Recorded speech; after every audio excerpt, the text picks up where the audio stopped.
مجرى المحسنين فلولا كان من القرون من قبلكم أولو بقية ينهون عن الفساد في الأرض إلا قليلا ممن أنجينا منهم واتبع الذين ظلموا ما أسرفوا فيه وكانوا مجرمين وما كان ربك ليهلك القرى بظلم وأهلها مصلحون ولو شاء ربك لجعل الناس أمة واحدة ولا يزالون مختلفين إلا من رحم ربك ولذلك خلقهم وتمت كلمة ربك لأملأن جهنم من الجنة والناس أجمعين وكلا نقص عليك من أنباء الرسل ما نثبت به فؤادك وجاءك في هذه الحق موعظة وذكرى للمؤمنين وقل للذين لا يؤمنون اعملوا على مكانتكم إنا عاملون وانتظروا إنا منتظرون ولله غيب السماوات والأرض وإليه يرجع الأمر كله فاعبده وتوكل عليه وما ربك بغافل عما تعملون ألف لام را تلك آيات الكتاب المبين إنا أنزلناه قرآنا عربيا لعلكم تعقلون نحن نقص عليك أحسن القصص بما أوحينا إليك هذا القرآن وإن كنت من قبله لمن الغافلين إذ قال يوسف لأبيه يا أبت إني رأيت 11 كوكبا والشمس والقمر رأيتهم لي ساجدين قال يا بني لا تقصص رؤياك على إخوتك فيكيدوا لك كيدا إن الشيطان للإنسان عدو مبين وكذلك يجتبيك ربك ويعلمك من تأويل الأحاديث ويتم نعمته عليك وعلى آل يعقوب كما أتمها على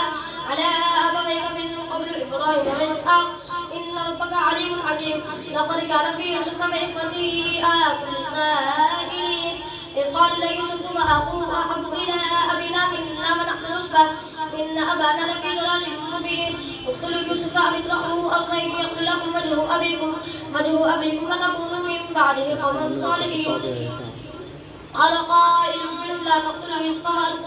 فألقوه في غيابة الجب يلتقطه بعض السيارة إن كنتم فاعلين قالوا يا أبانا ما لك لا تأمنا على يوسف فإنا له لناصحون أرسله معنا غدا يرتع ويلعب إنا له لعابدون قال إني ليحزنني أن تذهبوا به فأخاف أن يأكله الذئب وأنتم عنه غافلون قالوا لئن أكله الذئب ونحن عصبة إنا إذا لخاسرون فلما ذهبوا به فأجمعوا أن يجعلوه في غيابة الجب وأوحينا إليه لتنبئنهم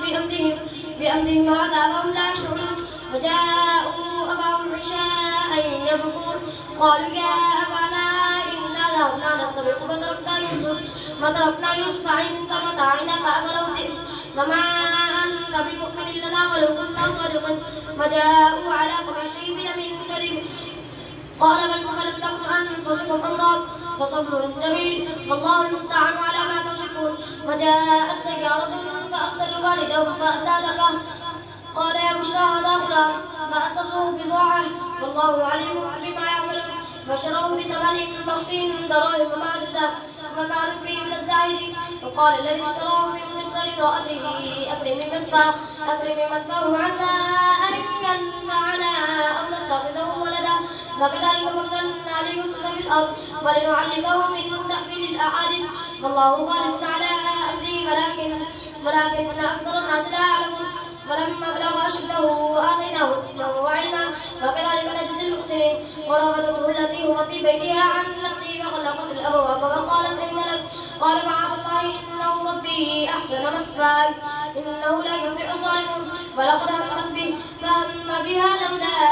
أن رأى على ربه كذلك لنصرف عنه السوء والفحشاء إنه من عبادنا المخلصين واستبق الباب